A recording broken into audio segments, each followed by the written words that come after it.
Labdien! Mani sauc Liesa Mose. Sociālā darba nozarē esmu jau gan ilgstoši, gan kā savulaik ierēdne, gan arī kā sociālā darba pasniedzēja, dažādu studiju kursu pasniedzēja. Un man šķiet, ka sociālai darbinieki dara ļoti, ļoti svarīgu darbu un bezgalīgi cienījami cilvēki. Un ar tādu pārliecību es arī esmu šodien kopā ar jums, gan arī auditorijās. Bet šoreiz diskusijas mērķis mums ir vispusīgi izvērtēt, kas ir izdevies deinstitucionalizācijas jeb sabiedrībā balstītu sociālo pakalpojumu ieviešanā no pakalpojumu saņēmēju perspektīvas. Ar domu, ka mēs strādājam šim cilvēkam, šim mūsu tuviniekam, jo katrs cilvēks, katrs līdzcilvēks ir svarīgs. Un šodien apspriedīsim, kas ir labojams, grozot procesus pakalpojumos, ieviešot jaunus elementus un ko no šodienas perspektīvas darīt citādāk. Un ar lielu prieku arī uzklausīsim jaunumus, ko tad mēs varam gaidīt sabiedrībā balstīt pakalpojumu attīstībā. Šodien ar mani kopā diskusijā piedalās Labklājības ministrijas sociālo pakalpojumu un invaliditātes politikas departamenta vecākā eksperta Kristīna Lasmane. Labdien! Labdien! Valsts sociālās aprūpes centra Zemgala direktors Kristaps Keišs. Labdien! Bērni ar funkcionāliem traucējumiem mamma Linda Roga. Ļoti patīkami. Un Latvijas samariešu apvienības sociālā atbalsta centra Solis vadītāja Ina Miķelsone. Un savukārt pašvaldību, kas bija ļoti svarīgs spēlētājs sabiedrībā balstīt pakalpojumu ieviešanā, pārstāv Ventspils izpildu direktora vietnieks Kaspars Vitrenbergs. Labdien! Labdien! Diskusiju mēs ierakstām video formātā, kā jūs redzat, un ideja ir izmantot diskusijas rezultātus gan Latvijas sociālo darbinieku biedrības darbā, gan arī informēt visus mūsu profesionāļus, kas tur rūpi par sociālo pakalpojumu attīstību, sociālās politikas attīstību. Jo mēs runājam par diezgan lielu pavērsienu brīdi vispār sociālo pakalpojumu plānošanas politikā. Tā, pirmais jautājums, ko es adresēju visiem, un droši vien, kad atbild tas no jums, kurš jūtās visgatavākais, ir, es jau minēju iepriekš, ka process ir ļoti svarīgs, tas process, kas ir noticis. Bet varbūt konkrētāk, kādas ir būtiskākās vajadzības, kuras šis process, jeb deinstitucionalizācijas projekts ir nodrošinājis. Visu pirms tā mērķa grupa cilvēkiem, un droši vien, kad Linda varētu arī sākt, viņu tuviniekiem un arī kopienām, kurās mērķa grupas cilvēki dzīvo. Varbūt Linda tiešām sākat. Jā. Tātad, jāsaka, es ģimenē audzinām 3 bērnus, tātad mazākās ir 2, un viņām ir šāds funkcionālais traucējums, šajā gadījumā tieši konkrēti vājdzirdība. Jāsaka, ka šis projekts patiesībā mūs ļoti izglāba. Kādā ziņā bija ļoti pozitīvi izvērtēt to, ka mēs varējām ielikt, tā var izteikties, jau projekta jau vidū iekšā, jo tad, kad mēs to atklājām, sapratām, ka šī rehabilitācija ir nepieciešama. Un patiesībā arī šī projekta ietvaros mēs varējām nodrošināt rehabilitācijas plānu, kas bija audiologopēds, mūzikas terapija, protams, vēl daudz cita, vēl dažādas veidas terapijas, ko var izmantot, bet iesākumā tas tiešām ļoti palīdzēja. Tas bija tas, ko mēs izmantojām. Tas ir meitiņām, Linda, bet pašai kā mammai. Un runājot par mani kā par mammu, tas pakalpojums, ko mēs izmantojām ar dzīvesbiedru, tās bija patiesībā fizioterapijas vingrošanas, un kas bija arī savā ziņā ļoti liels atslodzes punkts, jo mēs tiešām varējām, tas bija tas mazais brīdis izbraukt no mājas un rast kaut kādu atslodzes brīdi. Patiesībā tas arī bija vienīgais atslodzes brīdis, Jā, bet tas ir tik skaisti, jo fiziskās kustības mums rada endorfīnus smadzenēs un dzīves reiz liekas gaišāk. Jā, atbraucot atpakaļ un atkal pieslēdzoties es vēlreiz tam dzīves ritējumā ir elpa ievilkta. Jā. Varbūt vēl kāda laba pieredze attiecībās mērķa grupas cilvēkiem un viņu tuviniekiem. Kāds piemērs varbūt tāds gaišs? Gaišais piemērs varbūt no Vidzemes. Iepriekš, tikko sākoties DI projektam, mums bija plānots, ka ap 200 pieaugušie cilvēki tiks iesaistīti projektā un ap 250 vēl šķiet bērni. Realitātē tas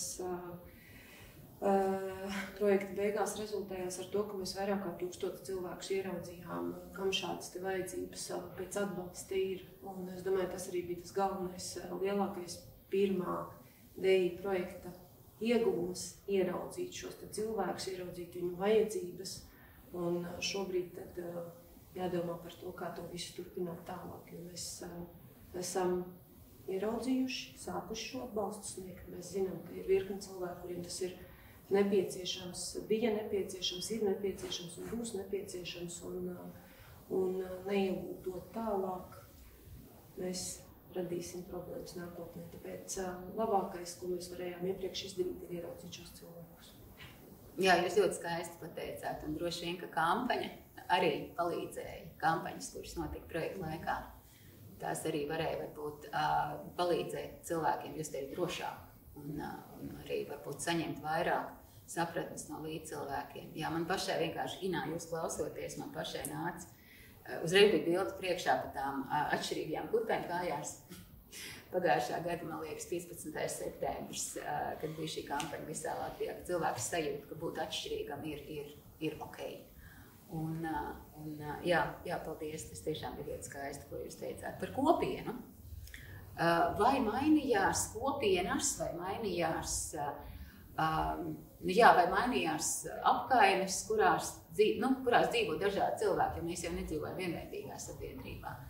Vai tiešām tas, ko es teicu Inai, sabiedrība paliek pieņemošāk, cilvēki paliek atvērtāk, vai tas mērķis tiks sasniegts? Varbūt, jā. Es varbūt vienu mazu stāstu no Kurzemes puses. Mūsu gadījumā, es ar kopienu šobrīd apzīmētu Ventspils pilsētu, visu pilsētu kopumā.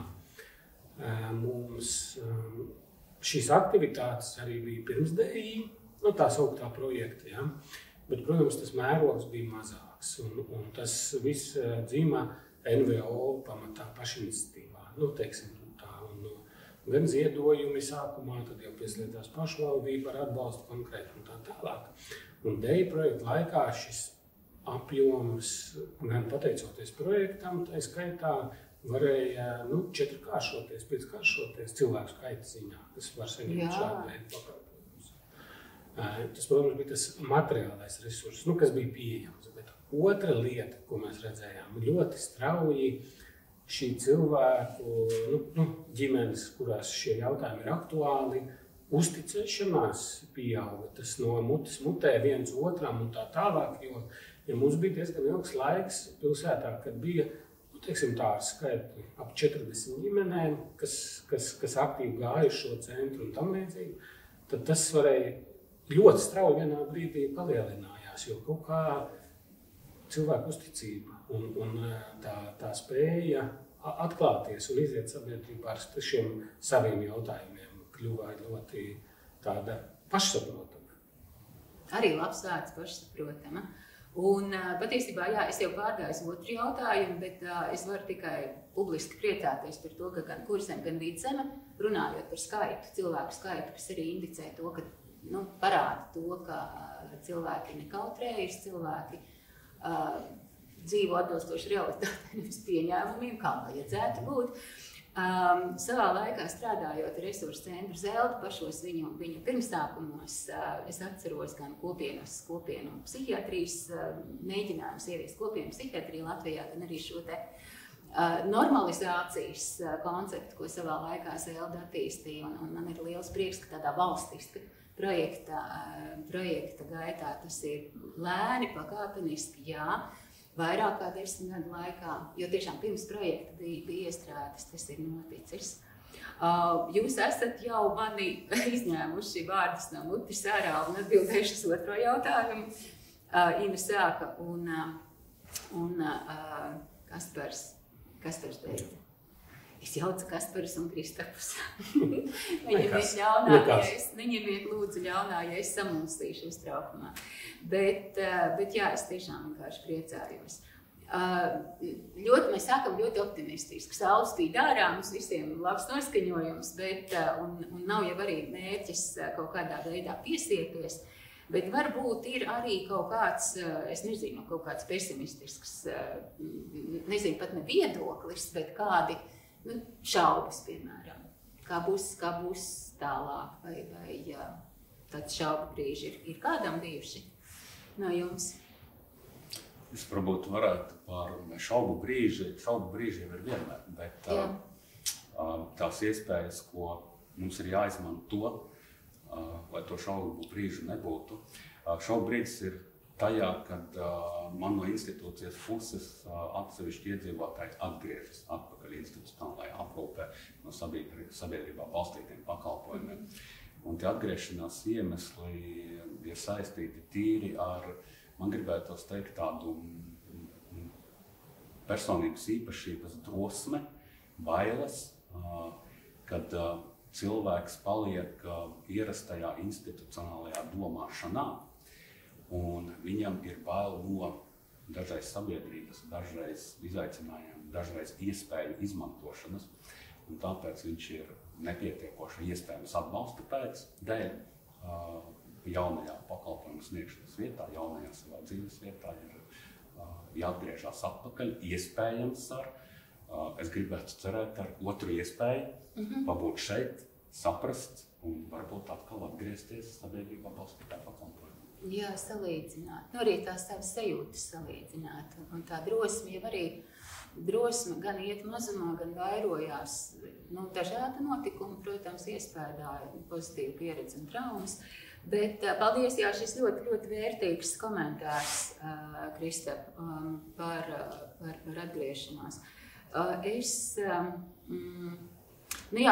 drosmi runājot, cilvēki baidās arī no kaut kā ļoti laba un nezināma. Un tāda pārliecība, vai es to esmu pelnījis, vai tas ir man, tāda arī, protams, ir ļoti, ļoti cilvēciska. Man ir jautājums par pārsteigumiem patiesībā. Jā, tas droši vien bija pārsteigums, vai ne, ka tādas lietas notiek? Jā. Vai ir kādi tādi wow momenti, tāds prieks, pārsteigums projektā, varbūt arī Kristīna no ieviesēja puses kaut kas tāds? Ir kaut kas labs saplānots, bet notiek kaut kas neplānoti labs, piemēram. Vai kaut kas tāds ir bijis? Tāds ļoti pēkšņi neplānot labs, tā uzreiz man prātā nenāk, jo šis viss pasākums un process ir bijis ļoti lēns un sarežģīts. Bet, protams, ka mēs esam nonākuši pie laba rezultāta. Tas, kas varbūt nav tas, ko mēs gribējām, ka tas notika tik ļoti lēni. Un vēl ar vienu projekti, kurus sākotnēji mēs plānojām, tie beigsies 2020. Gadā. Daži vēl ar vienu mēģina pabeigties, tie ir pavisam daži palikuši, bet tādi vēl ir. Bet tas labais droši vien ir tas, ka viņi tiks pabeigti un tie jaunie pakalpojumi kopskaitā, kas tika izveidoti un vēl arī jauni radīsies, tas apjoms ir īstenībā ļoti iespaidīgs priekš Latvijas, jo, ja tas mērķis attīstīt sabiedrībā balstītos pakalpojumus vai alternatīvos pakalpojumus, kā tos agrāk sauca, tas jau ir ļoti sens, tas jau ir 20 gadus un vairāk sen formulēts, bet šie projekti ir ļāvuši to patiešām izdarīt nopietnā apjomā, kas tiešām ir spējis mainīt cilvēku dzīves.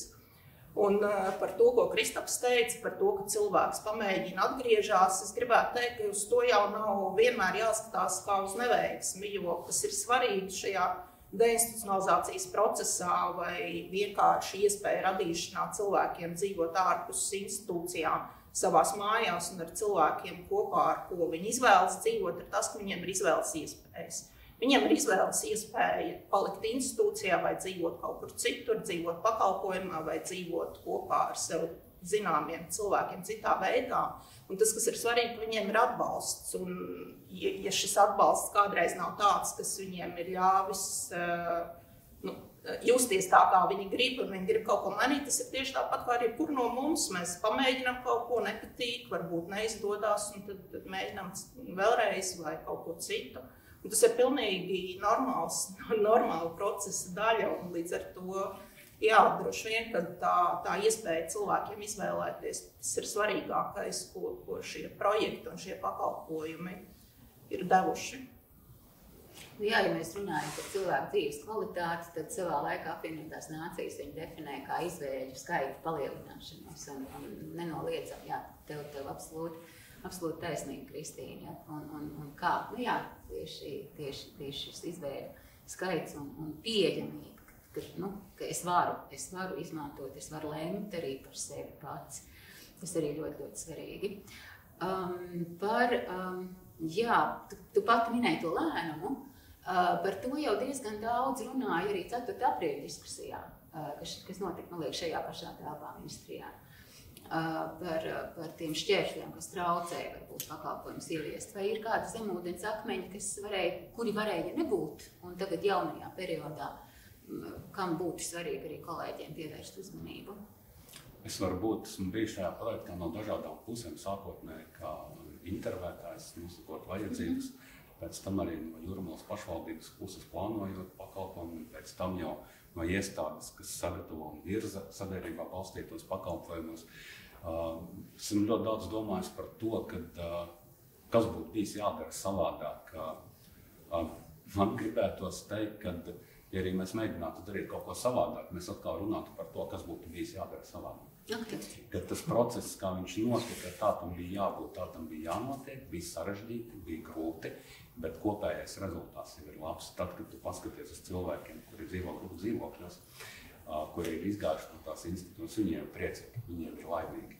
Viņiem jau patīk, it sevišķi, kas devās ģimenes projām, kuriem bija iespēja atgriezties uz savu dzimto pašvaldību, uz savu dzimto vietu, kuriem bija iespēja sākt strādāt uzreiz, kuriem bija tās arī ģimenes atkal savienošanās.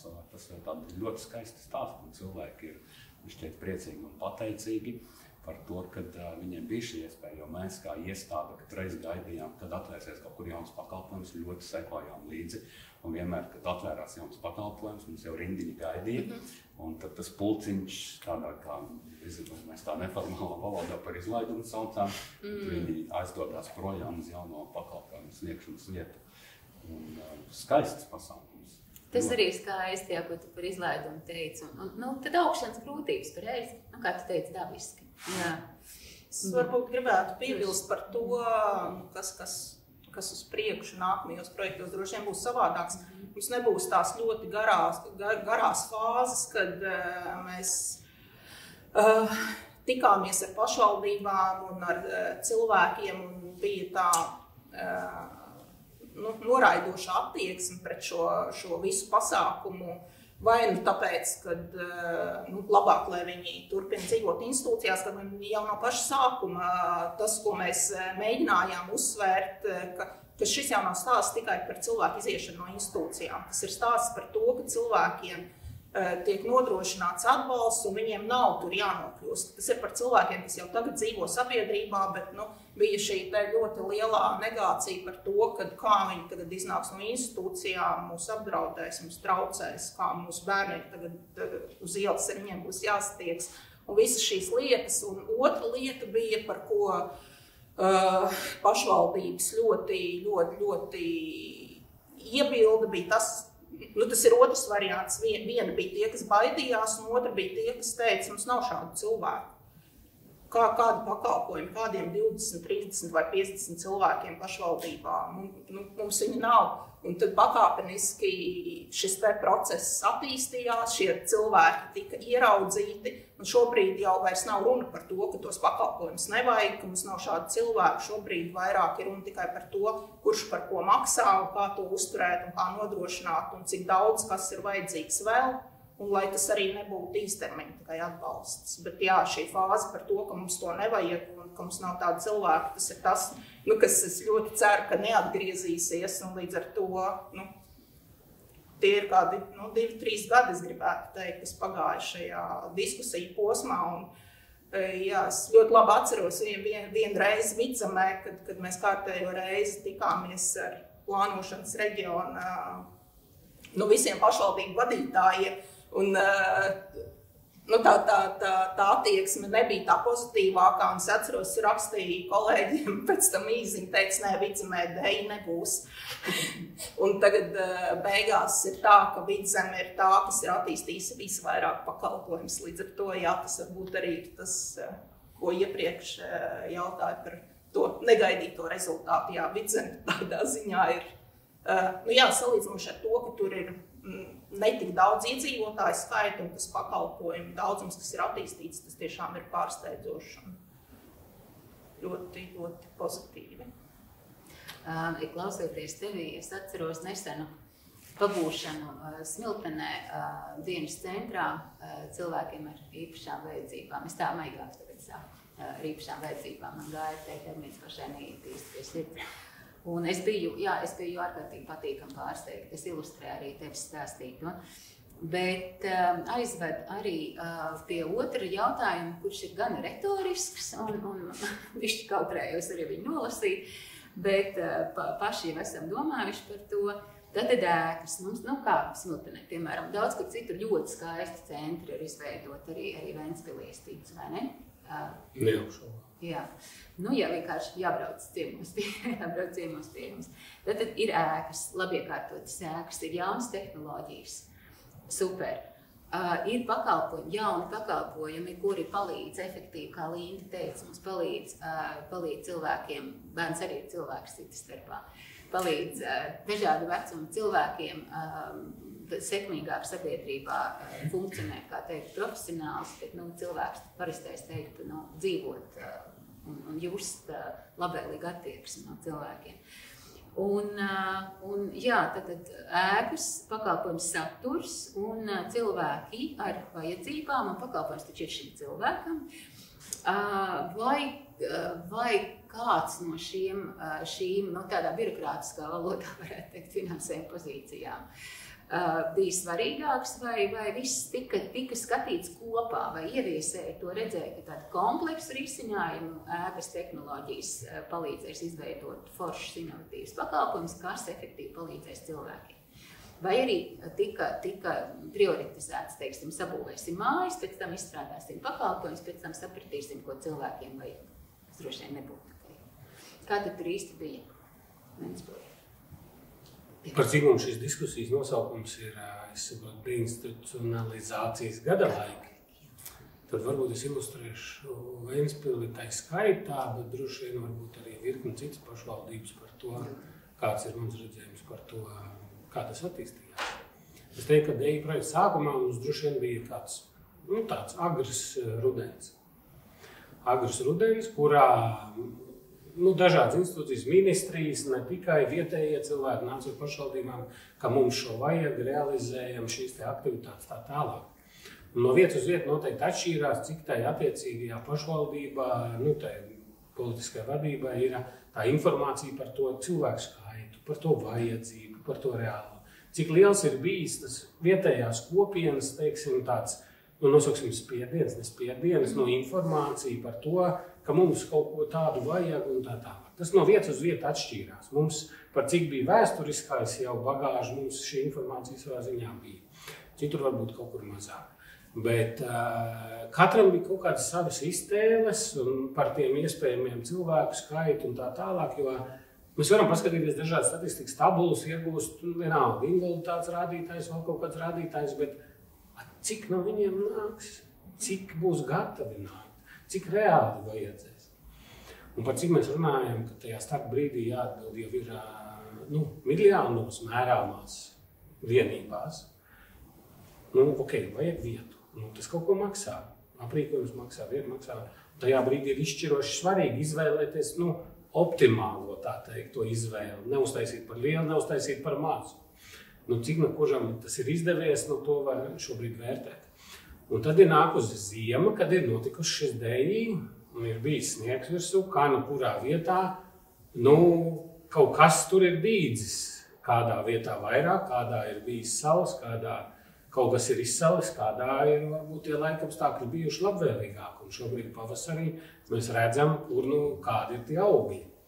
Un šis pavasaris izlaiduma laiks, tā skaitā mēs redzam, ka mums tas kādam mazdārziņš ir par mazu, ka mums tā raža ir tik liela, ka mums vajag vēl vienu klāt. Kaut kur varbūt ir par lielu izdevies tomēr un tā tālāk.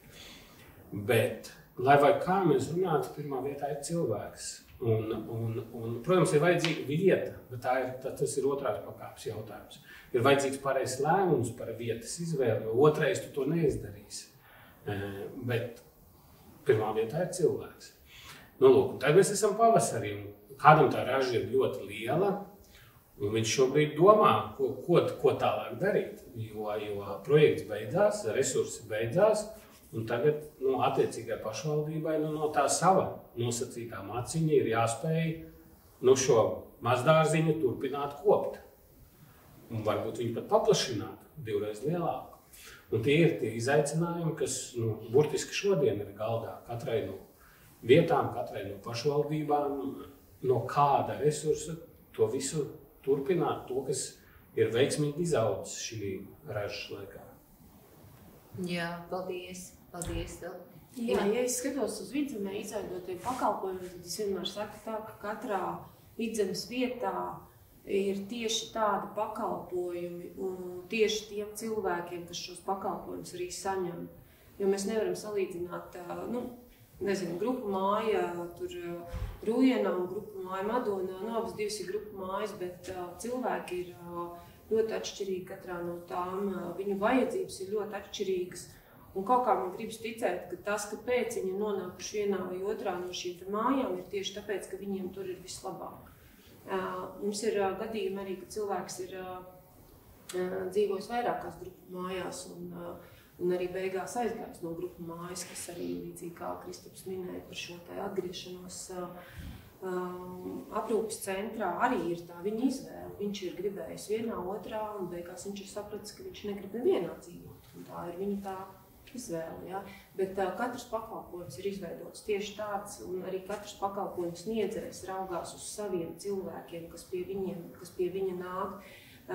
Savulaik Rūpju bērnu vadītājs Māris Grāvis teica, ka ja būtu pakalpojums jāveido viņa vajadzībām atbilstoši, tad viņi spēlētu visu dienu basketbolu. Jā, es tajā pakalpojumā būtu ļoti nelaimīgi, jo es gribētu visu dienu dejot. Jā. Un tāpēc arī šis ir tas stāsts par to, ka katrā vietā ir tieši tāds pakalpojums tieši tiem cilvēkiem, kas tur ir, un mēs nevaram pateikt, ka tāpēc, ka Valmierā atbalsta centrā solis strādā tā, tāpēc arī Ventspilī tā ir jāstrādā. Jo Ventspilī ir ventspilnieki, viņi vispār ir cita tauta nekā valmierieši. Un tāpēc arī es domāju, ka katrs pakalpojums sniedzējs, katra pašvaldība veido tieši to, kas tur ir vajadzīgs, tieši viņas cilvēkiem, kas ir vajadzīgs. Un tad, ja nometras cilvēki, iespējams, ka mainās arī ļoti būtiski pakalpojums. Piemēram, mēs pārsvarā runājam par pieaugušo pakalpojumiem, bet par bērnu pakalpojumu runājot, atbalsta centrā solis ir arī dienas aprūpes centrs bērniem.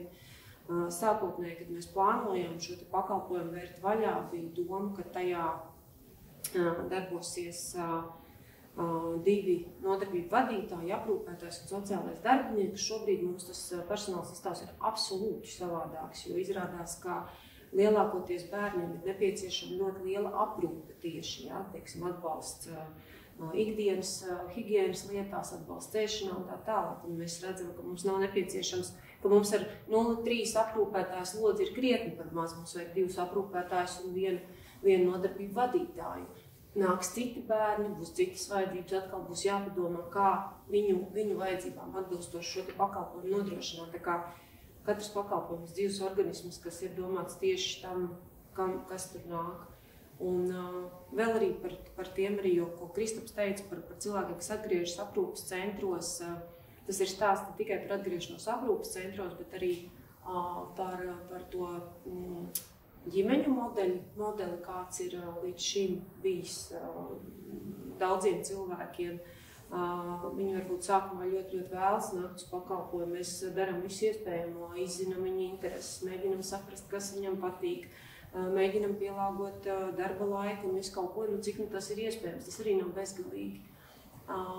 Bet šī ģimene ir dzīvojusi krietni ilgu laiku tādā modelī, kas viņiem ir pierasts. Un, lai viņi pārorientētos, viņiem ir jābūt gribēšanai to darīt, motivācijai kaut kādai. Tās nav, tad mēs tur varam spēlēt basketbolu, dejot, gatavot ēst, slīpēt koku, bet viņš vienalga nenāks to pakalpojumu. Ir jāpaiet laikam, kamēr cilvēki pierod pie šī pakalpojuma un grib to izmantot. Un arī ģimenēm ir jādod laiks, lai viņi pieņemtu šos te pakalpojumus. Ne visi ir gatavi uzreiz pieņemt, jo viņi nav pieraduši to palīdzību saņemt. Un tāpēc arī mums ir gadījumi, kad cilvēks sāk saņemt pakalpojumu, lai iet kāds laiks, un viņš vairs nenāk uz pakalpojumu. Mēs mēģinām saprast, kas tur notiek, un izrādās, ka tas ģimenes modelis ir tāds, ka tā vajadzība nav. Bet tad ir ļoti laba lieta, tad ir ļoti laba sadarbība ar pašvaldību sociālo dienestu, kas tad turpina pārņemt šīs lietas un strādā ar konkrēto ģimeni, palīdz saprast, ievirzīt, uzmundrināt un tā tālāk. Tā kā es varu teikt, ka es ļoti lepojos ar Vidzemes sociālajiem dienestiem un darbiniekiem, kas tajos strādā, jo mums tur strādā tikai brīnišķīgi darbinieki. Un viņiem lielā mērā arī liela pateicība par visu šo cilvēku iesaisti, uzrunāšanu un iedrošināšanu viennozīmīgi. Paldies, Ina. Tā jau tāda medus lāse, man liekas, mums visiem. Bet atgriežoties pie tā racionālā, ko tu teici sākumā, mēs visi zinām, ka pirms projekta ieviešanas ļoti rūpīgi visi plānošanas reģioni plānoja sabiedrībā balstītu pakalpojumu ieviešanu. Un, protams, plānoja pētot iedzīvotāju vajadzības. Un tas, ko tu saki, parāda, cik dinamiski mainās iedzīvotāju vajadzības. Un tāda viena plānošana, protams, ka nepietiek. Un ir tā vajadzību monitorings, ja vajadzību izmaiņu monitorings un fiksēšana ir laikam viena ļoti, ļoti svarīga lieta, kas izriet arī no tā, ko tu teici, un ne tikai no tavas pieredzes. Jā, bet paldies, tas bija ārkārtīgi būtiski. Būtiski ne tikai skaisti, bet arī ļoti, ļoti būtiski. Man ir virkni jautājumi par nākamā projekta, nākamā posma šajā sabiedrībā balstītu pakalpojumu ieviešanā. Uzlabošana, bet pirms es ķeros pie šiem jautājumiem, kuri, protams, ir saistīti ar arī pieredzi iepriekšējā posmā. Es gribētu vērsties pie Lindas un Kristapa, un faktiski Ina arī pilnīgi noteikti var iesaistīties. Specifiski par mērķa grupām, jo mēs zinām, kādas mēs jau visi ar jums zinām, un mūsu lasītāji arī tie, kas bija tālāk no procesa, uzzinās par mērķa grupām, un mērķa grupas mainās. Kristīna arī pastāstīs, kādas ir izmaiņas mērķa grupās jaunajā posmā. Bet mēs noteikti pieķersimies ļoti svarīgajiem cilvēkiem, mērķa grupu pārstāvjiem iepriekšējā posmā, un es uzreiz gribētu Lindai jautāt.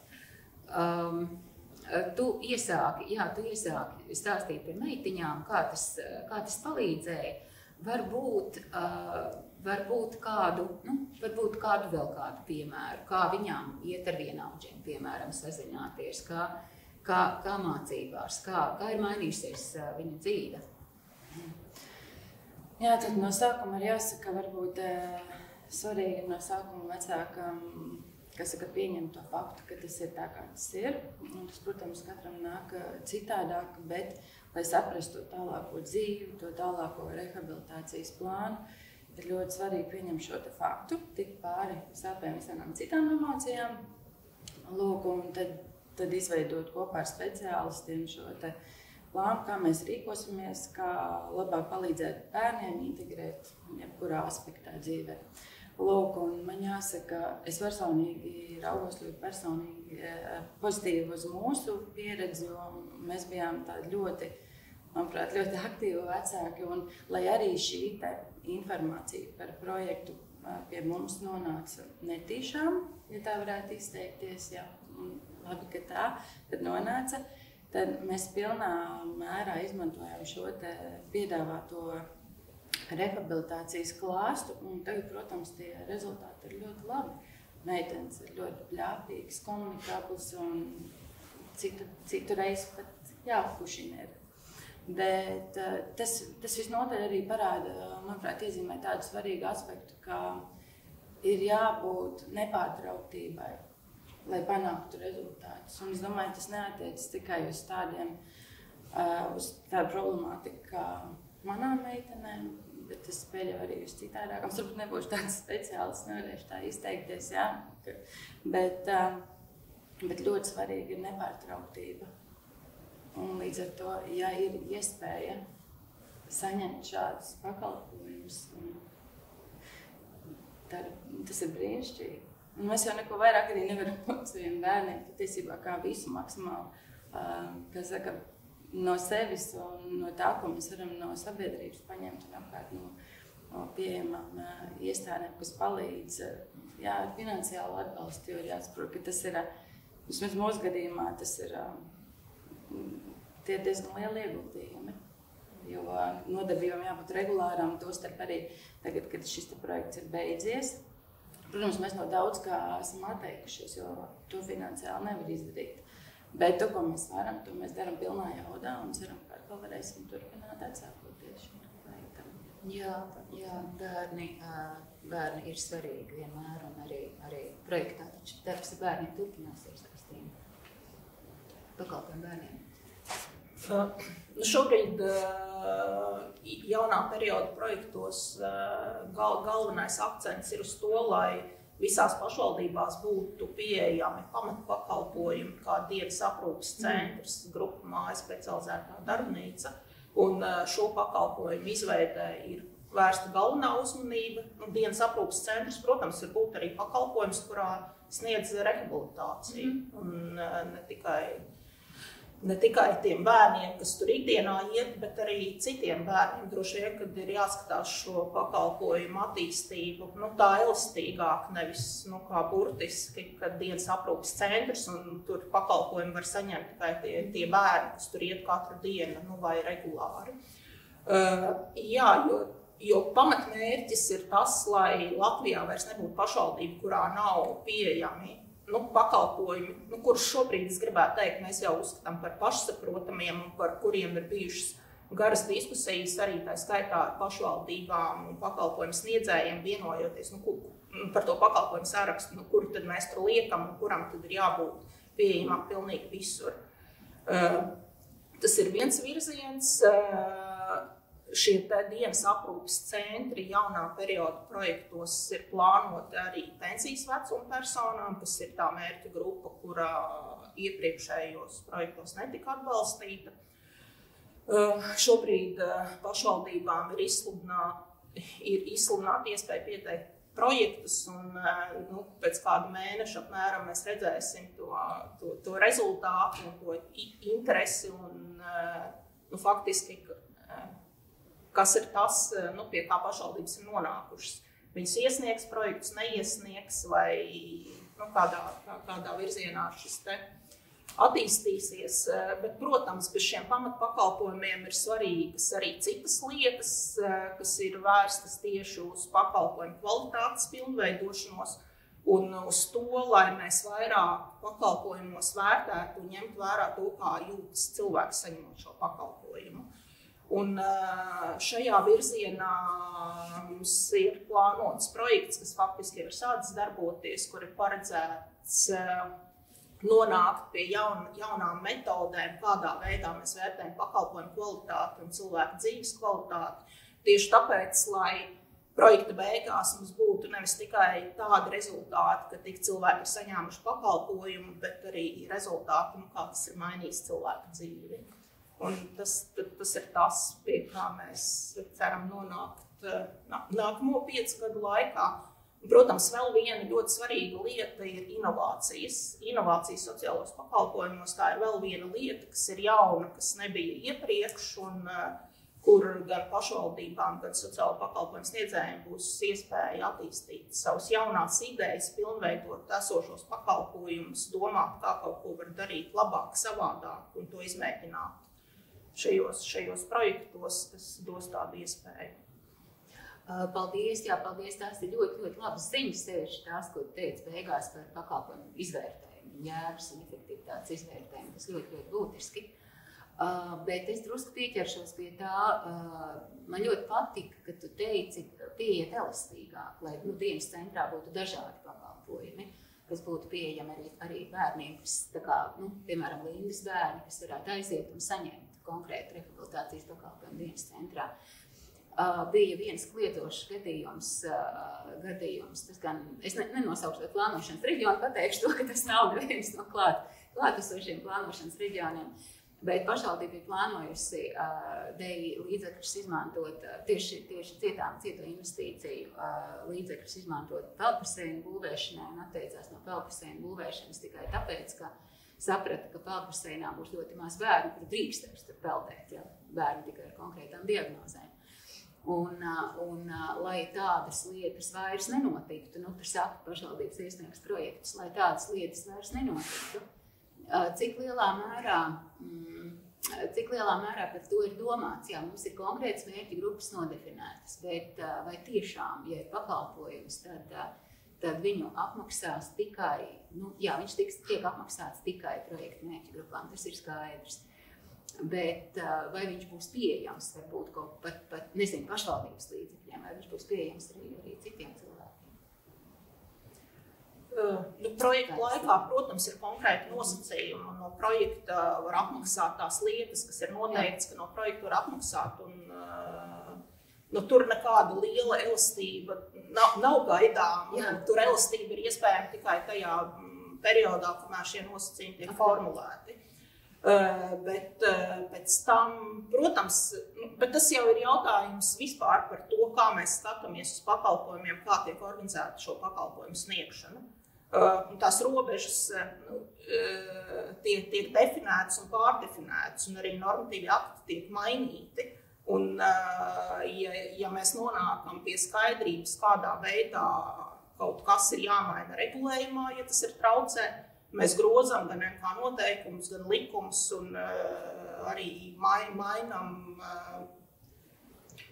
dažādus atbalsta pasākumus, ko valsts nodrošina gan pašvaldībām, pakalpojumu sniedzējiem. Protams, tas nav ātri, bet galvenais jau ir nonākt pie tās skaidrības, kas ir tas, kas traucē un kas palīdz, un kas ir tas, ko pakalpojumu sniedzējs var darīt pats, kur tas traucēklis ir tikai viņa prātā, un kur ir tas, kad tas normatīvais regulējums vai kaut kāds atbalsta nosacījumi ir tie, kas neļauj nonākt pie tā rezultāta, kas ir vajadzīgs.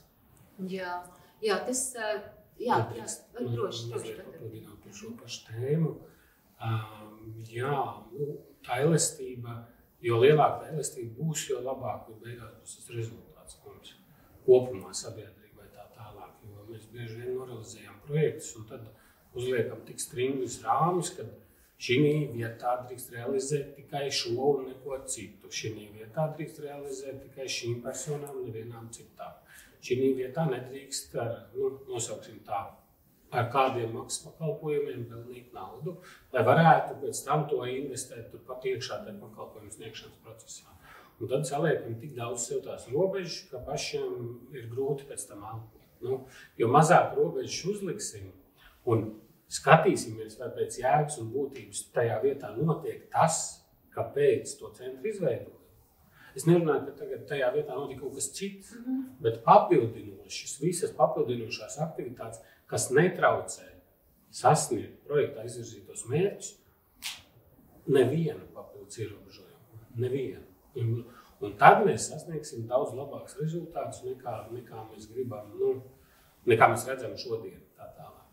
Bet tas tāds sapnis no pašvaldības puses vai cerība. Ja drīkst arī papildināšu šo vietu, jo viena no mērķu grupām, es gribu jautāt par mērķu grupām, ko iepriekšējā DEI projektā mēs nevarējām sasniegt, un arī šajā posmā es saprotu, ka tas nestrādās, ir pieaugušo tuvinieki un ģimenes locekļi, ne tikai īstenībā pieaugušo, jo tas atbalsts, ko mēs varējām vecākiem sniegt iepriekšējā periodā, viņš bija, bet, teiksim, ģimenei kopumā atbalstu sniegt nevarējām. Vidzemē mums bija nometnes ģimenēm ar bērniem, bērniem ar funkcionāliem traucējumiem, viņa ģimenes locekļiem, visa ģimene brauc uz. Un pēc nometnēm, tas, ko mums vecāki pēc tam sūtīja, cik forši, ka tā nometne bija arī nevis tikai tam īpašajam bērnam, bet arī tiem pārējiem ģimenes bērniem, jo viņi, pateicoties tam īpašajam, īstenībā paliek diezgan novārtā. Tā ir viena lieta, kam jāpievērš būtu lielāka uzmanība tai ģimenei kā sistēmai. Mēs zinām, ka cilvēks nedzīvo izolēti no visu, viņš dzīvo kaut kādā vidē, un šis te atbalsts ģimenei un pārējiem ģimenes locekļiem ir ļoti, ļoti, ļoti svarīgs, un tā būtu mērķa grupa jāpapildina. Tieši tas pats ir ar pieaugušo cilvēku tuviniekiem. Es dažkārt kā pakalpojums sniedzējs šobrīd apbrīnoju to, cik ļoti tuvinieki netic saviem brāļiem, māsām, ģimenes locekļiem, cik ļoti viņi netic, cik ļoti viņi uzsver to, ka ko tad jūs gribat no viņa, viņš taču ir, es atvainojos, viņš taču ir invalīds. Ja man tā pasaka mamma, ja, tad man ļoti sāp sirds, un es redzu, ka tai mammai ir vajadzīgs ļoti liels atbalsts. Bet mammai ir jau 60 vai vairāk gadu, viņa visu laiku ir dzīvojusi, tā kā viņa ir sapratusi pareizi darīt, ja, bieži vien pāraprūpējot, bieži vien neticot saviem jauniešiem, un tā arī ir viena no mērķu grupām, kurai ir nepieciešams atbalsts, jo vecāki netic saviem bērniem, netic saviem pieaugušajiem bērniem. Vecāki domā, es atvainojos, ka viņi būs mūžīgi joprojām, viņi domā, ka viņi būs mūžīgi, un tad es mēdzu viņiem pajautāt, kurš rūpēsies par jūsu jaunieti tajā brīdī, kad jūs to vairs nevarēsiet, un tad īstenībā jau tās atbildes nav. Un šajā brīdī, kad tas vecāks vairs nevarēs, pirmkārt viņam ir jāsaprot, ka viņš to vairs nevarēs izdarīt. Un tad mums ir jāparūpējās, lai nenotiktu tā institucionalizācija. Tad, kad tas vecāks vairs nevar, ja? Lai tas cilvēks nenonāk tajā vietā, kā divas mērķu grupas - ģimene vispār un pieaugušu tuvinieku ļoti svarīgas lietas. Un par šo te pakalpojumu, par tiem noteikumiem, ko jūs teicāt, pilnīgi piekrītu tam, jo arī šobrīd, kā pakalpojums sniedzējs, skatos, kā bērns tiek, piemēram, bērnam pieprasa kādu no terapijām, tad, kad pie manis kā pie sociālā darbinieka atnāk vecāks runāt par šīm tiem izaicinājumiem, kas tad vecāka ieskatā tam bērnam ir, tad tas, ko es dzirdu, kā īstenībā ne jau tam bērnam ir nepieciešams tas atbalsts. Tas atbalsts vispirms ir vajadzīgs vecākam, lai viņš saprot, ko pēc tam darīt. Bet to mēs šobrīd, piemēram, nevaram izdarīt. Ja? Izdarīt mēs varam, bet tad cilvēkam pašam par savu, kā vecākam pašam ir jāmaksā. Piemēram, Valmieras novada pašvaldība atmaksā tātad rehabilitācijas pakalpojumus bērniem, tikai un vienīgi bērniem. Ja? Pārējiem pašiem ir jāmaksā šī rehabilitācija. Un tas ir tāds, tas ir atkal tāds drusciņa, jo atbalsts ir vajadzīgs tai ģimenei. Varbūt, ka pat dažreiz mazāk tam bērnam, biežāk ir situācijas, kad tiešām tam vecākam ir, ja mēs iedotu vecākam to atbalstu, tad arī tas bērns sakārtotos. Jā, vēl kaut ko gribēju teikt, man izskatīt. Jā, būs iespēja, jā, ļoti būtiskas lietas, jo mēs arī diskusiju gatavojot ar Mārtiņu arī un kolēģiem vēl Vitu arī un Sandru, mēs arī ļoti īpaši domājam par tuviniekiem. Jā, tā problēma ir apzināta, ja, ko tu saki, bet ārkārtīgi svarīgi viņu valsts pašvaldību līmenī risināt, visādos ietveros. Tikmēr arī atcerējos par šiem dienas aprūpes centriem, par iespēju saņemt dažādu veidu palīdzību dienas aprūpes centri ietveros. Es arī kā pakalpojums sniedzējs būtu sajūsmā, ja man būtu iespēja savā dienas aprūpes centrā nodrošināt audiologopēdu konsultācijas, ergoterapeitu, nezinu, tur visas iespējamās terapijas, kas tam bērnam ir vajadzīgs, bet tas viss atkal atdurs pret to, ka viss kaut ko maksā. Un diemžēl, vienmēr mēs rēķinam, lai tas būtu visiem pieņemami, visiem pieejami, un tad ir tā, ka mēs izpildām tās prasības, kas ir sociālo pakalpojumu sniedzējiem noteikts par to, kas tad ir jādara šajā pakalpojumā un kāds tad ir tas minimālais darbinieku pieprasījums. Bet tās pārējās lietas paliek tad uz pakalpojumu sniedzēju tādu ļoti, ļoti stipru domāšanu, kā to nodrošināt tiem bērniem, kas, piemēram, nāk uz dienas aprūpes centru, un ja mēs redzam, ka viņam ir nepieciešams kaut kāda veida vēl speciālistu konsultācijas, tad šobrīd tas ir lielākoties darbs ar ģimeni, piesaistot sociālo dienestu un vēršot uzmanību uz šīm problemātikām, jo ne visi varbūt ierauga tās vajadzības, kas ir. Un atkal netic tiem saviem bērniem, ka viņiem tas kaut ko dos. Bet šobrīd dienas aprūpes centri ietveros, es būtu ļoti laimīga, ja man būtu iespēja tādu kārtīgu speciālistu štatu, kurš tad strādā ar šiem bērniem, bet diemžēl viena lieta ir izmaksas, un otra lieta ir tiem speciālistiem kaut kur ir jārodās. Mums, piemēram, šobrīd ir ļoti liels problēmas. Mēs nevaram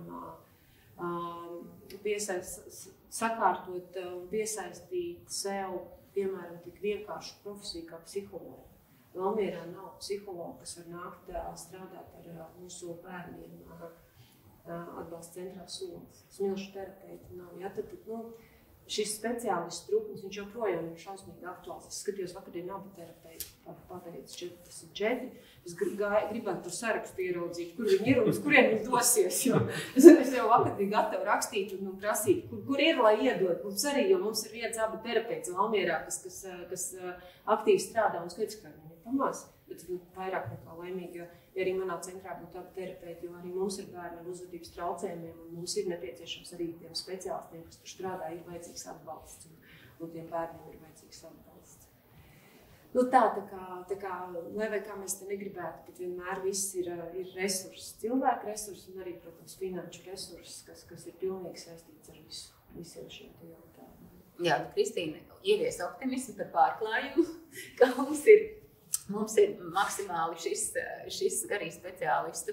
Speciālistu simetrija gluži ne, bet simetrisks pēc iespējas vajadzībām atbilstoši pārklājums būs jānodrošina 5 gadu laikā. Tā kā mērķis ir kur tiekties. Bet paldies, un Kristīne, liels paldies, tu esi ļoti drosmīgs cilvēks, tad mēs jau arī esam draudzīgi, es ceru. Bet tā ziņkārība ir, un vēl būs jautājumi par nākamo periodu. Bet es gribētu Kristapam pajautāt. Mēs runājam, mēs diezgan daudz par bērniem ģimenēm runājam, arī Ina par pieaugušiem cilvēkiem, un viņu tuviniekiem. Pati esmu bijusi tuvinieku lomā, zinu to drēbi, bet varbūt pastāst savu pieredzi. Tu strādā, tu vadi iestādi, kas strādā ar cilvēkiem ar garīgi raksturīgu. Tā varbūt paturpinot Inas stāstu, es atcerējos vienu ļoti spilgtu piemēru, kad intervēja Jūrmalā vecmāma ar nepilngadīgu puisi, vecmāma kā atbalsta persona, un stāsts bija patiesībā ļoti tāds fantastisks, jo tā intervija noris un jau saņem dienas centra pakalpojumu, jau saņem specializētās darbnīcas, dzīvo mājās. Vecmamma nodrošina visu atbalstu, mācās, viss ir. Un tās intervijas laikā es nevaru saprast, kāpēc piedalās šajā projektā. Un tas ir tas Inas stāsts. Un tā vecmamma saka, kas notiks pēc manis. Un kas notiks pēc manis, ļoti labi saprotu, kāds man ir vecums, ļoti labi saprotu, ka esmu vienīgā, kas rūpējās, un tāpēc es iesaistos visā, lai tas bērns varētu dzīvot grupu dzīvokļos, lai pēc viņas būtu. Viņam iespēja, vēl viņai esot būtu iespēja jau lēni, mierīgi pāriet uz jaunu dzīves posmu.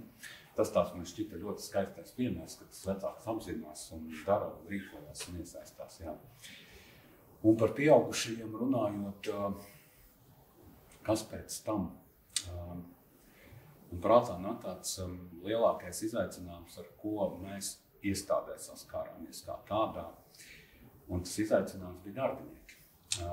Darbinieki fantastiski, profesionāli, ļoti labi, bet daudz gadu garumā institucionālajā aprūpē ir iemācīts, kas ir rāmis, ir noteikumi, šeit ir labi, šeit ir droši, šeit ir mājīgi, šeit ir estētiski, un mēs visi domājam šādā domāšanas veidā.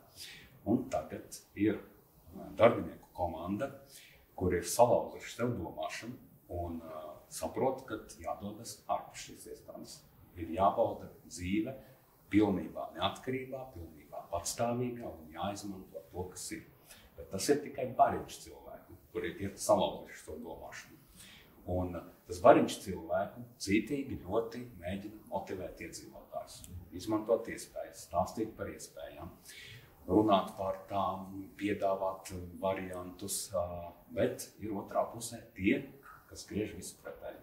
Un ne jau aiz ļauna, ne jau aiz slikti, viņš tā ir iemācīts. Mums ir labi, mums ir skaisti, mums ir silti, mums te viss ir, tāds ir viņa uzdevums. Viņš to arī dara. Katrs dara savu uzdevumu. Tie ritentiņi bieži viens pret otru griežās un dirksteļo, un pa vidu paliek tas cilvēks, mums iedzīvotājs. Un tas bija tas lielākais izaicinājums, kā tikt tam pāri, kā to visu izdarīt un kā procesu sasniegt šim rezultātu, cilvēkiem šo iespēju. Un man šķiet, ka tieši viens no tādiem nākotnes izaicinājumiem ir tieši šie visi iesaistītie cilvēki, kas strādā. Arī aizmirstā, man gribētu teikt, mērķa grupa plašais darbinieku skaits visos valsts sociālās aprūpes centros, ilgstošās aprūpes iestādēs, kuriem arī bija jāveido ļoti liela izpratne par to, kāpēc mēs to darām. Kāpēc mums tas ir jādara, kāpēc mēs to gribam sasniegt ar skatu punktu no tā iedzīvotāja puses. Ja katrs jau skatījās vairāk vai mazāk no savu skatu punktu. Vai man būs darbs, kas notiks, kad viņi aizies. Vai šeit būs darba vieta vai nebūs. Un tad viņi arī no tādas drošības viedokļa to segu vēl pa savu pusi. Jā. Un par pieaugušajiem man gribētos, es ļoti pozitīvi skatos, man ļoti liels prieks par tā rezultātu, cik daudz ir aizgāšana, cik daudz izmanto pakalpojumus, māja vai pakalpojumus. Es gribētu teikt māja un liekam iekšā pakalpojumu, tas tāpat kā mēs savā dzīvē. Mēs varam uzcelt māju, bet ja mēs spērkam gatavu, mēs meklējam. Un grupu dzīvokļi, tad, kad tika uzbūvēti, radīti, izveidoti, bija iespēja. Es braucu skatos, man patīk šis, man nepatīk šis, es braucu uz citu, man patīk šis, jo te blakus ir tas, kur biblioteka, man bija svarīgi biblioteka, radinieki, man sabiedriskais transports, tad man arī darba iespējas piedāvā. Un gribētos teikt, māja sākumā liekam iekšā pakalpojumu, un mājai cilvēki būs, izmantos, nebūs cilvēki. Būs tikai tukša māja, nebūs pakalpojumi. Tā. Paldies! Ļoti dziļas un būtiskas tēmas tu minēji. Es savā, kā es interpretēju, drošības kultūru un brīvības kultūru. Jeb tie ir tā darbinieku apziņā. Kristīna neļaus man samalot, bet iepriekšējā periodā diezgan daudz sociālie darbinieki, sociālo pakalpojumu sniedzēja apgūt personcentrētu pieeju. Un personcentrētā pieeja ir šī brīvības pieeja, autonomijas, vairošanas pieeja. Jāmācās vēl, vai ne? Es domāju, ka te ir diezgan daudz cilvēku, kas būtu jāapmāc arī šajā pilnīgi, tā pieeja ir radikāla tam sociālam darbiniekam, kas ir ļoti gan, es atvainojos, ilgstoši strādājis, iespējams, ļoti tradicionālā sociālā dienestā. Vai ļoti birokrātiskā sistēmā, kuram ir MBO cilvēkiem savādāk. Tie jau ir tādi brīvie radikāļi, viņiem vieglāk arī jaunas idejas pieņemt. Es tagad runāju diezgan stereotipiski, es apzinos. Bet tur ir diezgan plašs darba lauks. Paldies, ļoti būtiskas lietas. Mēs esam nonākuši pie diskusijas noslēguma, labi arī laikā iekļaujoties. Ja runājam par ceļa maizi nākamam projektam, ko mēs varētu varbūt Kristīnai iedot, ir jau saplānots, bet patiesībā par ko domāt, nebūs uzreiz grozīt, bet par ko domāt ir ieviešanas procesā. Mēs atgriežamies pie tā projekta nosacījuma, ietver, tas ir rāmis, ko rada un ko cenšas radīt draudzīgi, maksimāli draudzīgi. Ko varētu darīt vēl? Mēs sakām, visi elastība ļoti tāds abstrakts termins, ar to nepietiek. Kā tev šķiet, ko varētu? Kā saprotam un draudzīgi plānot nosacījumus? Paturpinot Kristofu teikto par māju un pakalpojumu un nākošo periodu un draudzīgumu, es droši vien palikšu pie tām domām, ko mēs kā Ventspils ministrijā esam iepriekš arī daudzos formātos, un tā skaitā esošai ministru prezidentei stāstījuši, ka mēs nesaredzam, ka ģimeniskus pakalpojumu veidošanai obligāti jābūvē jaunas mājas, tik dārgas jaunas mājas. Mēs tomēr redzam, ka mums ir ļoti daudz mājas, esošas mājas, kurās mēs arī varam veidot ģimenisku vidi, jo ne katrs, lai mēs izveidotu savu ģimeni, uzbūvējam jaunu māju, kā Kristaps teica. Mēs daudz kur dzīvojam realistiskā, ģimeniskā vidē, tādā, kādā mēs to varam atļauties ar šodienas saviem ienākumiem, ar savu algu. Un līdzīgi ir arī šajā jomā. Es aicinātu nepārspīlēt ar to jaunu ambīciju, tik daudz resursus finanšu ieguldot ķieģeļos un vairāk tomēr koncentrējoties uz pakalpojumu saturu un to pakalpojumu pieejamību. Un to vidi varbūt tā nedaudz tomēr mazināt tā nozīmību. Jūs pieminējāt reģionālo aspektu. Es aicinātu arī skatīties detalizētāk par pašvaldību līmeni. Ja es paņemšu savu kaimiņu pašvaldību Ventspils novadu, tas sākas no Kolkas un beidzas pie Pāvilostas un pie Talsiem gandrīz vai. Un teikt, ka vienā pašvaldībā ir dienas centrs un jautājums atrisināts. Pašvaldības ir 2500 kvadrātkilometru lielas. Protams, mēs skaidri saprotam, ka šie centri tuvākajā laikā radīsies blīvāk apdzīvotās vietās, ko mēs parasti saucam par pilsētām. Bet ko darīt lauku teritorijā dzīvojošajiem ģimenēm, bērniem, kā viņiem rast to iespēju tikt līdz šim pakalpojumam? Tur man nav atbilžu, bet tur ir daudz izaicinājumu droši vien un tā tālāk. Kā atrast to samērīgo veidu, lai mēs skatītos uz to Latvijas karti. Ne pašvaldību rāmīšu griezumā, bet iedzīvotāju reālās izkliedz, jeb reālo dzīves vietu līmenī. Un kur kādas pakalpojumus vajag. Es teiktu, tās divu veidu ceļamājas vairāk uz nākošo plānošanas periodu. Ļoti būtiski. Es tieši iedomājos, ka finansēts ceļa izbūve uz sociālo pakalpojumu sniegšanas vietu. Šobrīd nav svarīgi, kas ir svarīgi, ir finansējums. Bet tas, ka viņam tur ir jābūt, tas ir ļoti būtiski. Tā ir tā savienojuma ideja. Savienojumi jau arī diezgan daudzos plānošanas dokumentos mums parādās. Savienojumu būtiskums, nevis pati vieta kā tāda pakalpojumu sniegšanas vieta, bet savienojumi starp iedzīvotājiem un šīm vietām ļoti, ļoti, ļoti būtiski arī tēma es pacēlis. Par Lindai es jautāšu. Tu teici, ka tu uzziļāji nejauši un varbūt novēloti. Kā uzlabot informācijas pieejamību vecākiem tuviniekiem, varbūt Ina arī var iesaistīties? Manuprāt, protams, tam arī jānāk no sociālā dienas, jo līdz šim mums bija arī sadarbība ar sociālo dienestu darbinieci un visnotaļ ļoti atsaucīgi un pozitīvi un arī problēmu situāciju ziņā. Bet un īstenībā mums arī pašā sākumā ar viņu bija tāda saruna par to, ka viņa man teica, Linda, es nesaprotu, kāpēc pie manis nenāk cilvēki. Es nesaprotu, kāpēc viņa nezina. Bet es viņai nevarēju sniegt atbildes to jautājumu. Un tad es sapratu, ka tas varbūt viņiem pašiem tiekšanā jāsaprot, kā viņi ir apzināti novadā esošos cilvēkus, kuriem tiešām varētu šos pakalpojumus izmantot. Un es arī, protams, nezinu par to grozu kopumā, kas ir pieejams mūsu pašvaldībā.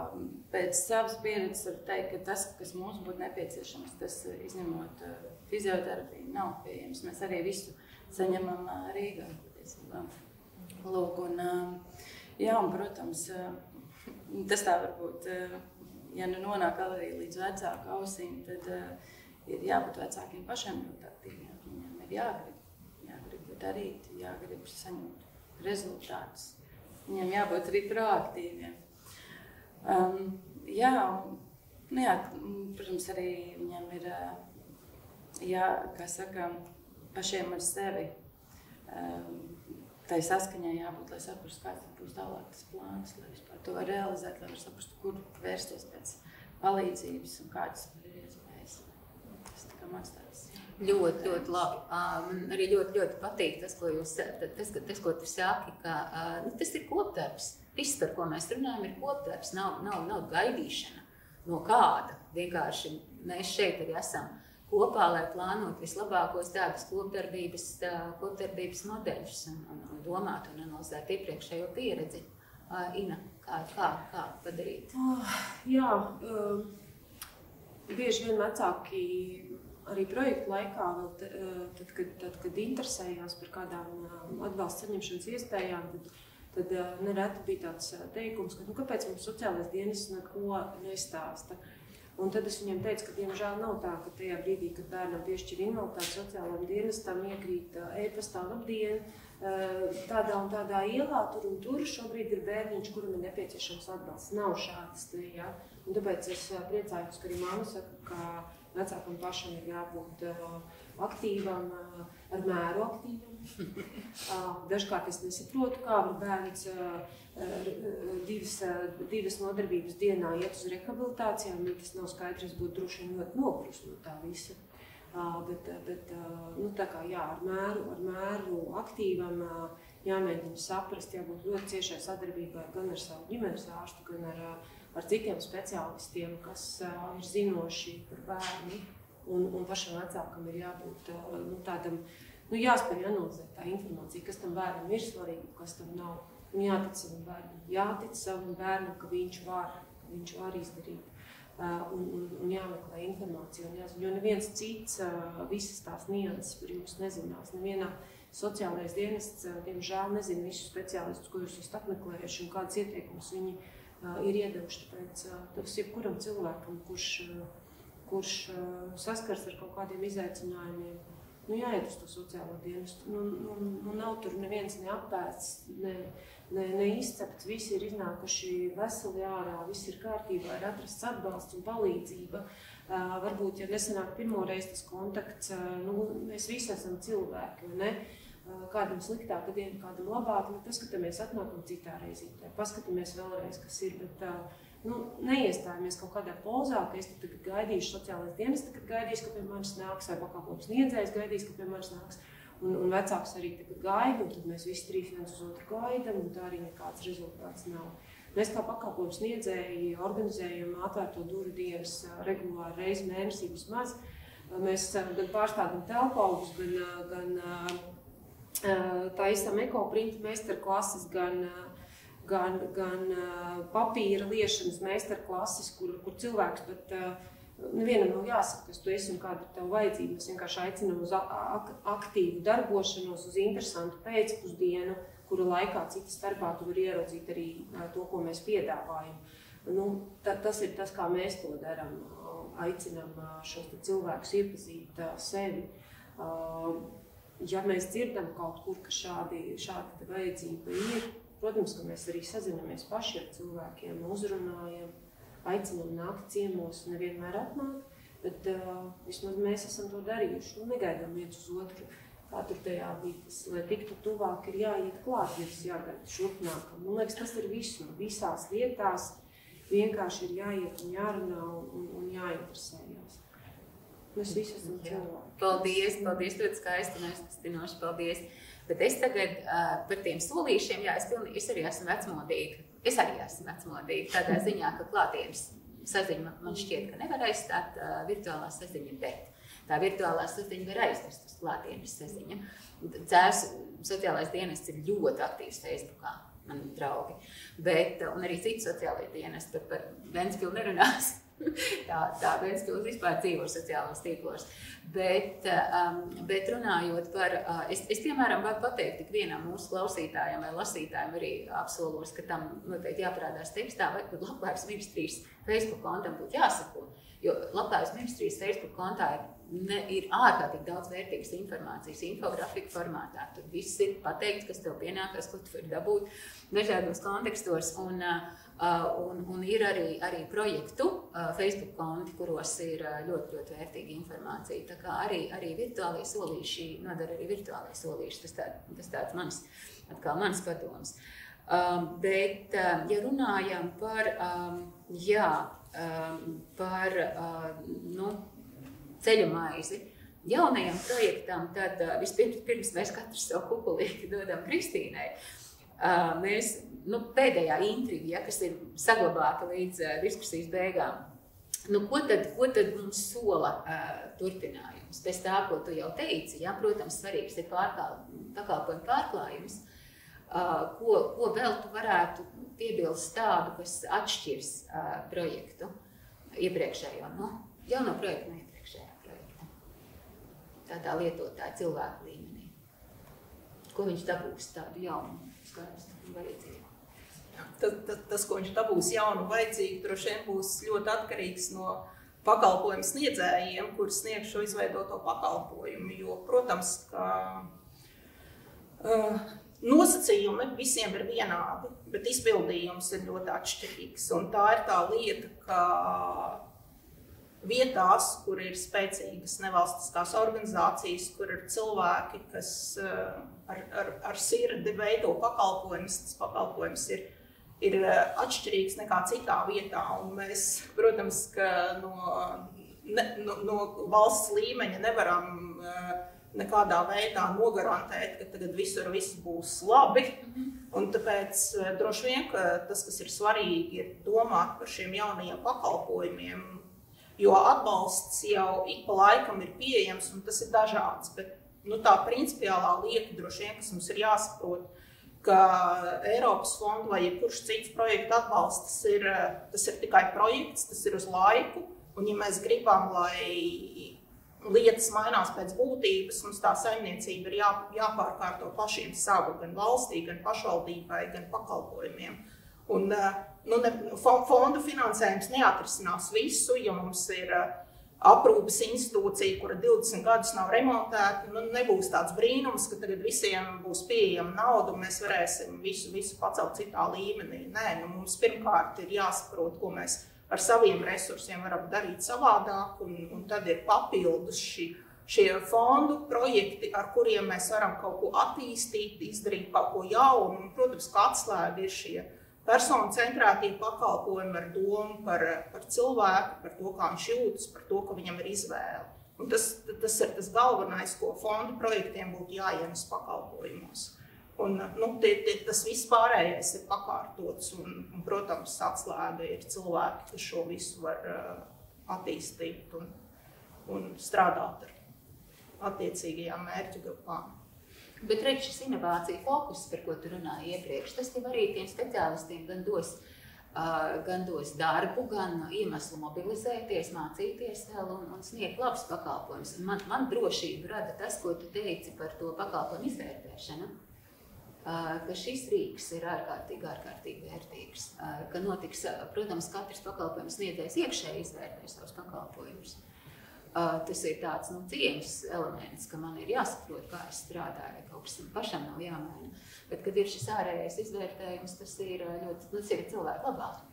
Jā, protams, un arī visas tās lietas, kas tiks veidotas jaunas attiecībā uz pakalpojumu novērtēšanu, tas jau viss tiks darīts kopā ar pakalpojumu sniedzējiem. Līdz ar to būs iespēja iesaistīties, un tie kuriem ir idejas un vēlmi ieguldīt, tad arī būs tāda iespēja to darīt, jo tikai strādājot kopā mēs varam nonākt pie kāda labāka rezultāta. Un tāds brīnums uz paplātes, tā tas nebūs, jā. Jā, man šķiet arī būtiski atbildējis man nākamo jautājumu, kā būvēt sistēmu cilvēkam, nepielāgot cilvēku sistēmai, gan ar personu centrētās pieejas saglabāšanu un gatavību arī šeit ieguldīt šīs pieejas tādā izplatībā un varbūt arī jaunā kvalitātē caur inovācijām. Tas ir ārkārtīgi vērtīgi. Man ir, pirms arī katram no jums būs iespēja iedot to ceļu maizi nākamam projektam tādā konkrēti ieteikumu līmenī. Man ir viens no pēdējiem jautājumiem par to, kā līdzsvarot lēmumu pieņēmēju un iedzīvotāju intereses. Un pat tagad jums šo jautājumu uzdodot, es jautāju sev, vai tad lēmumu pieņēmējs nav cilvēks, vai viņam ģimenē nav veci cilvēki, varbūt viņam dzīvē ir bijusi saskare ar cilvēku ar īpašām vajadzībām, jebkādām īpašām vajadzībām, funkcionāliem traucējumiem, un kā viņš ar saviem bērniem tiek galā. Un man šķiet pašai, esot arī ar diezgan daudzām cepurēm un diezgan liela darba pieredze, ka nebūtu jāpretnostatīt lēmumu pieņēmējs un cilvēkus, jo mēs jau visi arī Irēnas arī cilvēks. Mēs jau visi domājam par to, ka beigu galā labuma guvējs arī speciālistu darba rezultātā būs šis cilvēks. Un tā būtu tā kopējā rūpe. Un man ļoti simpātiski šķiet, ka tas arī izskan. Un tajā brīdī, kad tiek būvēti visādi nosacījumi, tad tie nosacījumiem arī, manā izpratnē, būtu jābūt vērstiem uz to, lai maksimāli labu pakalpojumu nodrošinātu. Un arī gan piesiešanās, gan kritērija pakalpojumu sniedzējiem, viņiem jābūt ir saistītiem tieši ar šo vērtību, ar to, lai pakalpojums noderētu cilvēkam, nevis lai man būtu ērti strādāt kā ierēdnim, bet lai cilvēks saņemtu to, kas viņam būtu jāsaņem. Jā, tās manas moderātors pārdomas. Ko citi par šo lietu domā? Ja drīkst, es varbūt neliktu to diskusiju pretī lēmumu pieņēmēju un iedzīvotāju intereses. Es neliktu šo diskusiju, jo parasti jau tomēr lēmumu pieņēmējiem ir nosacīti jāpieņem šis līdzsvarotais lēmums starp dažādu veidu nozarēm vai dažādu veidu interesēm. Droši vien neaizmirst, ka mums ir arī izglītība, mums ir arī pedagogu jautājums un virkne ar jautājumiem, kas ir. Un tas ir līdzīgi kā ģimenē. Ir 1. septembris pie durvīm, un man ir 3 bērni, vajag jaunu apģērbu. Visdrīzāk es katram nenopērku jaunu kreklu, džemperi, apavus, botas un somu un tā tālāk. Vienam jaunas bikses, vienam jauns džempers, vienam jaunu apavu, skatāmies, kuram ko vairāk vajag, kā mēs sabalansējam ar to naudiņu, kas mums ģimenē ir, lai mēs varētu startēt un iet uz skolu. Un te kaut kas līdzīgs.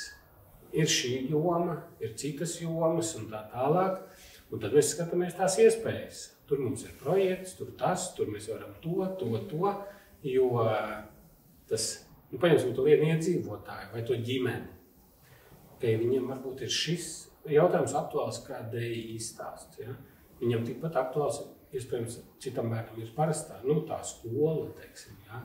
Vai viņiem ir vecmāmiņa, kurai ir kaut kādas savas aktivitātes, viņiem ir sporta aktivitāte, tā. Viņam interesē viss klāsts, kas notiek no A līdz Z, ne tikai viena joma. Un līdz ar to lēmumu pieņēmējiem ir tā iespēja, bet vienlaiks arī milzīga atbildība par to, ko šī mirklī mēs varam attīstīt. Bet, Klau, tevī klausoties, Inet teica par ģimeni. Ģimene ir tā vienība, kurā ir izglītība, veselība, sociālā aprūpe, viss kaut kas. Ģimene kā tāda mikrostruktūra, kas tai ģimenei ir vajadzīgs. Un man nav slikts atskaites punkts, vai ne? Ja, piemēram. Es lēmumu pieņēmējiem dažreiz tā abrīnoju politiķus, jo viņiem ir jābūt visās jomās kā ekspertiem, jo viņiem jāpieņem lēmums viendien par izglītību, viendien par autoceļu, viendien par vēl kaut ko. Un tad man tas novēlējums varbūt politiķiem būtu tāds, ka pirms pieņemt lēmumu par ko vajadzētu tomēr paskatīties, kas tas ir. Jo sēžot pie galda, pieņemt lēmumu par pakalpojumu, kurā tu nekad neesi bijis, tas visticamāk nebūs sevišķi labs lēmums, ko tu pieņemsi. Iejusties tas, par ko bija pagājušā gada kampaņa, iekāpt tā cilvēku kurpēs, saprast, kas notiek pakalpojumā, atvērtās durvis mēs varētu uztaisīt politiķiem, bet lai viņi arī nāk, mēs esam arī to Vidzemē iepriekš darījuši. Vidzemes iekļaujošās nedēļas ietvaros esam aicinājuši politiķus, ļoti liela atsaucība, kad mums nebija, diemžēl. Bija arī kāds, kas atnāca pārsvarā, tad bija jāgriež sarkanā lente. Bet mūsu Vidzemē nebija kopumā lielas problēmas ar politisko līmeni, viņi bija ļoti atbalstoši.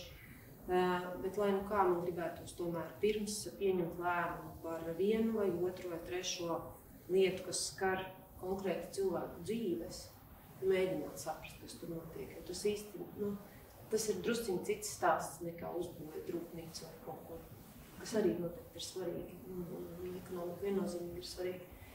Bet iejusties tās mammas ādā, mēģināt saprast, kādas ir tās viņas vajadzības un tad pieņemt to lēmumu. Man liekas, ka tad tas būtu arī tāds, tas tad būtu tāds atbildīgāks lēmums. To es ļoti gribētu no politiķiem. Vēl kāds pārdoms? Savstarpēju sarunu arī vecākiem noteikti nebaidīties un nevis varbūt ar tādu uzstādījumu iet, bet tieši tiem tuviniekiem ar tādiem jēgpilniem priekšlikumiem. Nekad ar kāju atsprot durvis mēs nepanāksim labu sadarbību no vienas puses. Līna? Es varbūt tādu mazliet birokrātisku pusi ieskicēšu no savas pieredzes par to, ka, protams, saņemot šos pakalpojumus par katru mēnesi mums bija jāatskaitās, protams, arī jāparakstās. Bet tas patiesībā ir ļoti, manuprāt, tāds svarīgs aspekts, ja mēs saņemam kādu pakalpojumu, un ja tas ir mums kā ģimenei, ka mēs ērti arī saprotam, kā to dokumentācijas pusi sakārtot.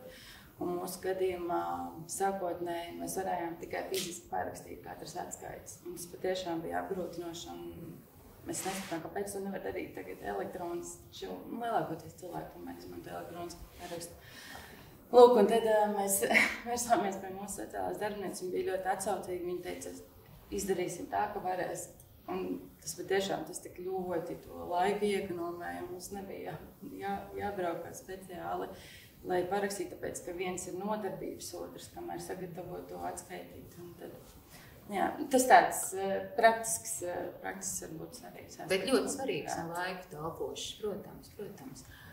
Plus vēl es atkal ceru uz tām inovācijām, ne tikai šāda veida sakārtošana, bet arī ir taču, vai dieviņ, cik interesantas inovācijas mums skandināvos, un kur tik vēl ne, virtuālās roboti un dažādi virtuālie, digitālie risinājumi. Tie taču arī ir pie inovācijām. Jā, protams, šī inovācija programma ir savā fonda projektos vienmēr ir robežas. Neatļaušos teikt, ka tā ir bez robežām, bet savā ziņā tā ir vieta tiešām, kur ir iespēja plaši paskatīties uz to, kā pakalpojumu var sniegt labāk, vai metodi, vai administratīvi kaut ko mainīt, vai tiešām tās ir jaunas tehnoloģijas, kuras tiek izmēģinātas. Un, protams, kas vēl ir ļoti svarīgi šo inovāciju jomā, nesēdēt tikai un nedomāt to inovāciju tikai savā galvā vai domu biedra galvās, bet skatīties, kas kaut kur jau ir pamēģināts, kas kaut kur jau ir strādājis, un tāpēc pamēģināt, lai tas arī mums strādā. Tādā ziņā, ka neizgudrot pilnīgi visu no jauna, bet paņemt labāko no tā, kas kaut kur ir nostrādājis. Bet, protams, vienlaikus tā ir iespēja arī izdomāt kaut ko pilnīgi jaunu. Jo, man liekas, Latvijā mēs esam diezgan radoši, tad kad mūs piespiež vajadzība vai ir kāda iedvesma. Jā, to es droši vien arī novēlētu pakalpojumu sniedzējiem izmantot iespēju pamēģināt kaut ko jaunu. Jo tas ir tiešām kaut kas atšķirīgs, kas līdz šim tādu veidu finanšu atbalsts nav bijis pieejams. Jā, sociālajos pakalpojumos. Absolūti, un es tagad tevī klausoties domāju par rindu man pazīstam sociālo uzņēmumu, kuri spicē ausis un labprāt arī izmantot šīs iespējas. Jā, tieši sociāli uzņēmumi. Vai viņi kvalificēsies? Jā, tur nebūs juridiskā statusa ierobežojuma. Tas ir visiem sociālo pakalpojumu sniedzējiem. Lieliski. Kristap, tava ceļamaize. Mana ceļamaize ļoti daudz dažādas domas, bet laikam svarīgākais pirms mums informēja Labklājības ministrijas personā par to, ka projektā tiks pārskatīti šie tēmi. Kā mēs novērtējam pakalpojumu un kāda ir pakalpojumu kvalitātes kritērija. Mēs iepriekš jau tieši bijām ļoti daudz diskutējuši, ka šis bieži vien ir tas apgrūtinošais rāmis visiem, kas neļauj tam pakalpojumam dabiski augt. Un mana ceļamaize, lai izdodas un lai sanāk, ieviest jaunu modeli attiecībā uz pakalpojumu kvalitāti, pakalpojumu pašnovērtēšanu un tiem kritērijiem, pēc kuriem mēs mēram pakalpojumu. Bet ir pārsvarā 138 noteikumi, lai viņi ir elastīgi un lai tas pakalpojums jānotiek tāds dabisks, lai mēs paši uzstādām savu kritēriju, savu vajadzību, savu standartu, jo mūsu standarts jau ir kas, mūsu pakalpojumu saņēmēja standarts. Viņš jau novērtēs un pateiks, patīk, nepatīk, ir labi, nav slikti. Viņš pateiks, ir slikti, un tā tad ir slikti. Viņš pateiks, ir labi, tā tad ir labi. Un lai sanāk šo jauno modeli, aizvest līdz tādam dabiskam un skaistam rezultātam, kad visas puses ir apmierinātas. Jā, es tikai tev varu pievienoties, un man uzreiz, es atceros to dzīves kvalitātes momentu, ko tu minēji pašā sākumā par šo konkrēto iestrādi runājot, tā kā man ir cerības. Man ir jāsaka milzīgs paldies jums visiem. Es sāku ar cerību un beidzu ar cerību, un jā, jūs tiešām bijāt fantastiski. Paldies jums visiem.